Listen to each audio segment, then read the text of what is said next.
ओम नमः शिवाय। नमस्कार दोस्तों, आपके अपने चैनल प्योरिटी ऑफ लाइफ में मैं नीलम शुक्ला आपका बहुत बहुत स्वागत करती हूँ। दोस्तों, इंदिरा एकादशी पितृपक्ष में आने वाली ये एकादशी पितरों को समर्पित होती है। शास्त्रों के अनुसार इंदिरा एकादशी का व्रत धारण करने से मनुष्य को वैकुंठ लोक की प्राप्ति होती है। इसके साथ ही पितरों की आत्मा को भी शांति मिलती है और पुराणों के अनुसार इंदिरा एकादशी का व्रत धारण करने वाले व्यक्ति को हजारों वर्षों की तपस्या का फल प्राप्त होता है, कन्यादान के समान पुण्य फल प्राप्त होता है और इस व्रत को धारण करने से सभी प्रकार के पाप कर्मों से मुक्ति मिल जाती है, जन्म मरण के चक्र से मुक्ति मिल जाती है।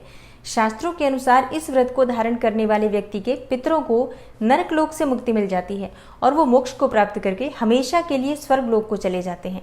तो बहुत महत्वपूर्ण होती है आश्विन मास की कृष्ण पक्ष की एकादशी, और अगर आप इस एकादशी का व्रत धारण करते हैं अत्यंत ही श्रेष्ठ है।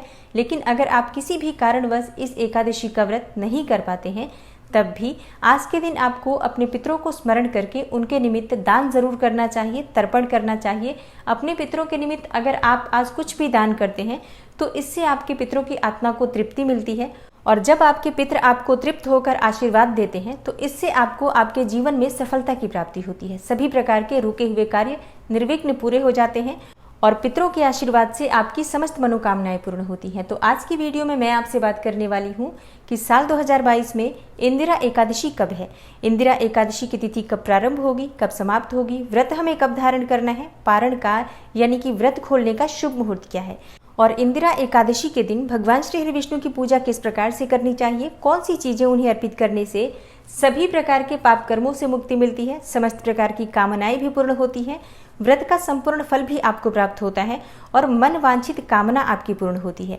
ये संपूर्ण जानकारी आपको आज की वीडियो में मैं शेयर करने वाली हूँ। तो वीडियो को पूरा जरूर देखिए और अगर आपको आज की वीडियो अच्छी लगे तो वीडियो को लाइक भी ज़रूर कीजिए और शेयर भी ज़रूर कीजिए फैमिली फ्रेंड्स के साथ। और अगर आप चैनल पर पहली बार आए हैं, अभी तक आपने चैनल को सब्सक्राइब नहीं किया है, तो आज की वीडियो अगर आपको अच्छी लगे तो चैनल को सब्सक्राइब ज़रूर कर लीजिए और बेल बटन को भी प्रेस कर लीजिए। तो इससे ये होगा कि इस चैनल पर जो नई वीडियो अपलोड होंगी उनकी नोटिफिकेशन आपको सही समय पर प्राप्त होगी।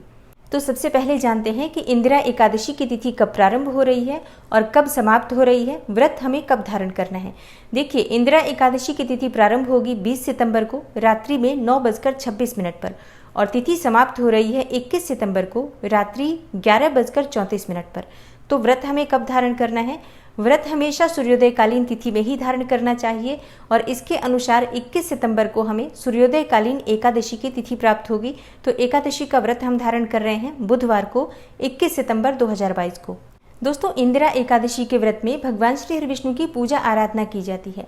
आज के दिन भगवान श्री हरि विष्णु के निमित्त व्रत धारण करके विधि विधान से उनकी पूजा करने से, मंत्र जप करने से सभी प्रकार की कामनाएं पूर्ण होती हैं।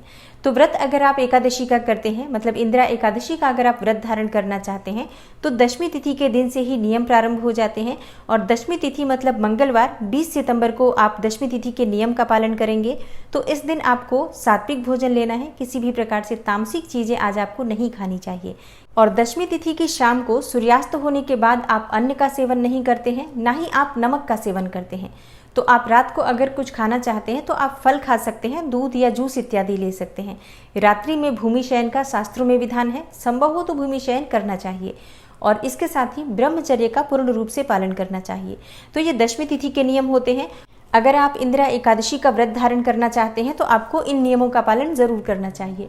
और एकादशी के दिन आप प्रातःकाल जल्दी उठ जाइए, मतलब ब्रह्म मुहूर्त में उठना चाहिए, उठकर स्नान करना चाहिए। तो स्नान के जल में आप थोड़ा सा गंगा जल जरूर मिलाएं और थोड़े से काले तिल भी मिलाएं और फिर आप स्नान करते हैं। तो इससे सभी प्रकार के पाप कर्मों से भी मुक्ति मिलती है और जाने अनजाने में किसी भी प्रकार की गलतियां हमसे हो जाती हैं या फिर रोग व्याधि अगर हमारे शरीर को होती है तो उन सभी प्रकार के रोग व्याधियों से भी मुक्ति मिलती है।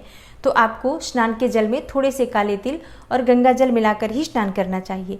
स्नान करने के बाद साफ स्वच्छ वस्त्र धारण करना चाहिए, संभव हो तो पीले वस्त्र धारण करके भगवान श्री हरि विष्णु की पूजा करनी चाहिए या फिर कोई भी हल्के रंग का वस्त्र आप धारण कर सकते हैं। सबसे पहले भगवान सूर्यदेव को जल अर्पित करें, उसके बाद अपने घर के मंदिर में भगवान श्री हरि विष्णु के सामने शुद्ध घी का दीपक प्रज्वलित करके और अपने हाथ में जल और पुष्प लेकर व्रत का संकल्प ले लीजिए कि आज आपने इंदिरा एकादशी का व्रत धारण करना है। और इसके साथ ही अगर आपकी कोई भी मनोकामना हो जिसके निमित्त आप ये व्रत धारण कर रहे हैं तो अपनी मनोकामना भी भगवान श्री हरि विष्णु से कहिए। भगवान श्री हरि विष्णु से अपनी मनोकामना को पूर्ण करने के लिए प्रार्थना कीजिए। और व्रत में, पूजा पाठ में किसी भी प्रकार की जाने अनजाने कोई भी गलतियां हो जाती हैं उसके लिए क्षमा प्रार्थना कर लीजिए। इसके बाद आपका व्रत प्रारंभ हो जाता है। अब आप विधि विधान से भगवान श्री विष्णु की पूजा करें। ओम नमो भगवते वासुदेवाय नमः इस मंत्र का जप करते हुए भगवान श्री विष्णु की पूजा को आप संपन्न कर सकते हैं। चाहे तो आप कोई दूसरा मंत्र या स्तोत्र भी पढ़ सकते हैं। भगवान श्री विष्णु को पीले फल अर्पित करें, पीले पुष्प अर्पित करें, पीले वस्त्र उन्हें अर्पित करें, पीला यज्ञोपवीत अर्पित करें। और जो भी भोग आप भगवान को अर्पित करते हैं उसमें आपको तुलसी पत्ता अवश्य डालना है। बिना तुलसी पत्ते के भगवान श्री विष्णु को आप अगर भोग लगाएंगे तो भगवान श्री विष्णु उसे स्वीकार नहीं करते हैं। और हाँ, एक और बात का ध्यान रखिए, आज के दिन तुलसी पत्ता नहीं तोड़ा जाता है। तो ऐसे में आप दशमी तिथि के दिन मतलब मंगलवार के दिन तुलसी का पत्ता तोड़कर रख लीजिए और एकादशी के दिन इसी तुलसी से आप भगवान श्री विष्णु की पूजा कर सकते हैं, उन्हें अर्पित कर सकते हैं। और विधि विधान से भगवान श्री विष्णु की पूजा करने के बाद उनकी आरती कीजिए। बहुत से लोगों का प्रश्न होता है कि व्रत में हमें क्या खाना चाहिए। देखिए, व्रत में आप फलाहार कर सकते हैं, कोई भी फल खा सकते हैं, जूस पी सकते हैं, दूध ले सकते हैं, चाय पी सकते हैं। मतलब अगर आप फलाहार से व्रत हैं तो आप कोई भी फल खा सकते हैं, कोई समस्या नहीं है। लेकिन नमक का सेवन एकादशी के व्रत में नहीं करना चाहिए, इस बात का ध्यान रखिए। किसी भी प्रकार से सेंधा नमक का प्रयोग भी आप इस व्रत में नहीं कर सकते हैं। और शाम के समय फिर से विधि विधान से भगवान श्री विष्णु की पूजा कीजिए, उनके मंत्रों का जप कीजिए। संभव हो तो रात्रि में जागरण कीजिए, क्योंकि शास्त्रों के अनुसार एकादशी की रात्रि में जागरण करने से व्रत का हमें संपूर्ण फल प्राप्त होता है। तो एकादशी की शाम के समय मतलब संध्या बाती का जो समय होता है उस समय में आप एक अखंड दीपक प्रज्वलित करें, भगवान श्री विष्णु को उस दीपक को समर्पित करें। मतलब दीप दान कीजिए भगवान श्री विष्णु को, जो कि पूरी रात्रि जलता रहे। इतना घी भर दीजिए उस दीपक में और उसके बाद वहीं बैठकर आप विष्णु सहस्त्र नाम का पाठ कर सकते हैं, श्रीमद् भगवद गीता का पाठ कर सकते हैं, या फिर अपनी इच्छा के अनुसार आप किसी भी मंत्र का, किसी भी स्तोत्र का रात्रि जागरण करते हुए भजन कीर्तन करते हैं, पाठ करते हैं। तो इससे आपके पितरों की आत्मा को भी शांति मिलती है और भगवान श्री विष्णु की असीम कृपा आपको प्राप्त होती है, जिससे कि आपकी समस्त प्रकार की कामनाएं पूर्ण होती हैं। तो रात्रि जागरण एकादशी में बहुत आवश्यक होता है। जितना भी समय आप जाग सकते हैं उतने समय जागकर भगवान श्री विष्णु के नाम का, मंत्र का स्मरण करना चाहिए। और एकादशी व्रत का पारण द्वादशी तिथि में किया जाता है। तो अगले दिन प्रातःकाल जल्दी उठ जाइए, स्नान इत्यादि से निवृत्त होकर भगवान सूर्यदेव को जल अर्पित कीजिए, भगवान श्री विष्णु की विधि विधान से पूजा कीजिए। उसके बाद शुभ मुहूर्त में शुद्ध सात्विक भोजन बनाकर पारण कीजिए, अपना व्रत खोलिए। लेकिन अपना व्रत खोलने से पहले किसी ब्राह्मण को घर बुलाकर भोजन कराना चाहिए, या ब्राह्मण के निमित्त दान की सामग्री निकाल दीजिए, भोजन की कच्ची सामग्री, और दक्षिणा जरूर होना चाहिए उसमें। और उसके बाद आप चाहे तो शुभ मुहूर्त में अपना व्रत खोल सकते हैं और दान की सामग्री आप बाद में भी भिजवा सकते हैं।